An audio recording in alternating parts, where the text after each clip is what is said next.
राधे राधे बच्चों, आपकी पढ़ाई अच्छी चल रही होगी।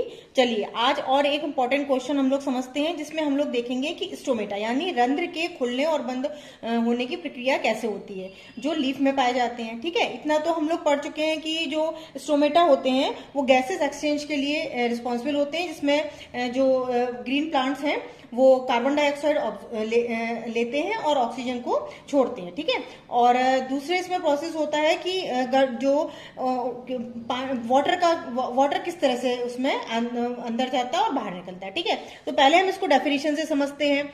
ठीक, इसमें क्या है कि जो स्टोमेटा होते हैं वो क्या होते हैं, लीफ में टाइनी पोर्स होते हैं। ठीक है, लीफ की सरफेस पर। अच्छा, इसमें gases exchange take place in the leaves through these pores for the purpose of photosynthesis. जो फोटोसिंथेसिस के प्रोसेस होता है उसमें ये गैसेस एक्सचेंज के काम में आते हैं। But important to note here the exchange of gases across the surface of stems, roots and leaves as well. Since large amount of water can also be lost through these stomata. मतलब कि water जो है वो कैसे इस stomata से बाहर आता है।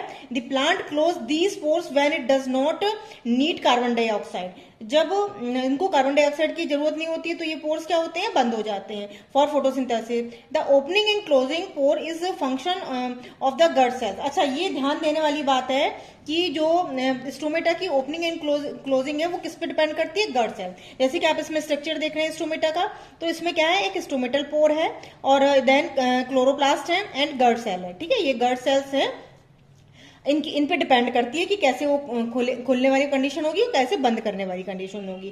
The guard cells swell when water flows into them. जब वाटर इनके अंदर जाता है तो गट सेल्स कैसे हो जाती है, फूल जाती है, causing the stomatal pore the open, जिससे कि जो स्टोमेटल पोर क्या हो जाता है, स्टोमेटा का पोर क्या होता है, ओपन हो जाता है। Similarly the pore close if the guard cell shrink. और जब गट सेल श्रिंक होती है तो वो उसकी कौन सी पोजीशन होती है, क्लोज वाली पोजीशन होती है। तो आप इसके स्टोमेटा कैसे खुलता है, कैसे बंद होता है, इस सारी प्रोसेस को समझने के लिए पहले आप स्ट्रक्चर को समझिए।